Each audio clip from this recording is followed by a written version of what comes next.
Vous feriez quoi si vos beaux-parents vous interdisaient de vous asseoir à la table de Noël sous prétexte que votre tenue bon marché fait honte à leur standing, alors que c'est vous qui payez discrètement leur hypothèque depuis 2 ans?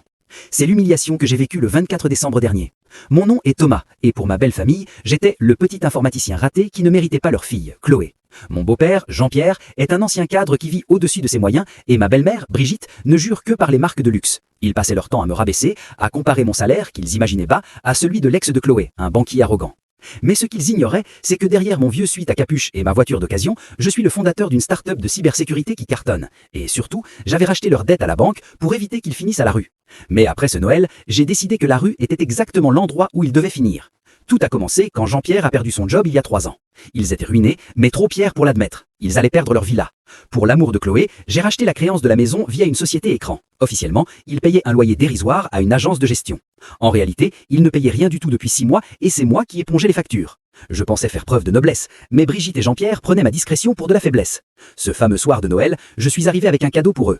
Jean-Pierre m'a arrêté à la porte. Écoute Thomas, on reçoit des gens importants ce soir. Va manger dans la cuisine avec le traiteur, tu vas gâcher nos photos Instagram avec tes baskets. Chloé a essayé de prendre ma défense, mais sa mère l'a coupé. Laisse-le, il doit comprendre qu'il y a des niveaux dans la société.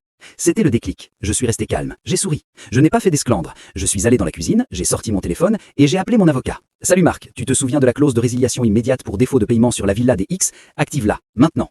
Je suis ensuite retourné dans le salon, là où ils servaient le champagne à leurs amis snobs. Jean-Pierre m'a regardé avec dégoût. Je t'ai dit d'aller en cuisine. J'ai pris un verre de cristal sur le buffet et j'ai dit bien fort. Jean-Pierre, Brigitte, j'ai une petite annonce à faire avant que vous soyez expulsés. Les invités se sont tus. Brigitte a ricané. Expulsé? De quoi tu parles, pauvre imbécile?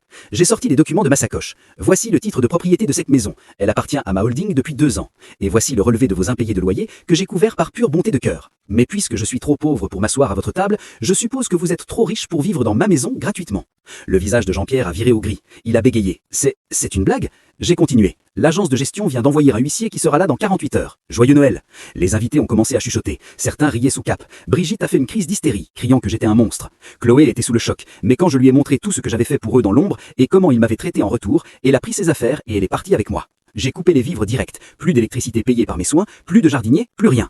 Ils ont dû vendre leurs derniers bijoux et leur voiture de luxe qui était aussi en leasing impayée pour se loger dans un minuscule 2 pièces en banlieue.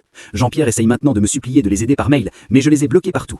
Aujourd'hui, je vis avec Chloé dans un penthouse magnifique et on attend notre premier enfant. Mes beaux-parents ne verront jamais leur petit garçon.